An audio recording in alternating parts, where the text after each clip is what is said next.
Every year around this time, Arctic sea ice melts down to a minimum before beginning to build again in the colder winter months. Now we've learned that the Arctic ice extent from this year came in as the 4th lowest ever recorded. And as this animation shows you, that's keeping in line with the dramatic ice melt we've seen since the turn of the century. In fact, the Arctic has lost an area twice the size of Texas at this year's minimum compared to the 1980 to 2010 normals.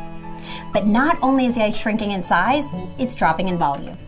Arctic ice minimums have thinned by nearly 40% since 1979. Take a look at this graphic, you can see that here.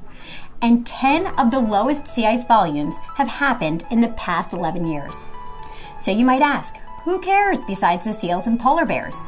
Well, certainly those in the nearby Arctic communities, who face coastal erosion and economic stresses. But the loss of ice also means that the sun's energy is absorbed in the ocean rather than reflected back to space.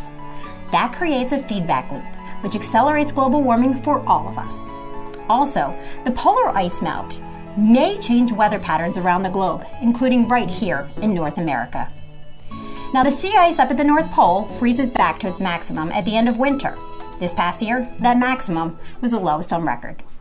I'm Bernadette Placky for Climate Matters.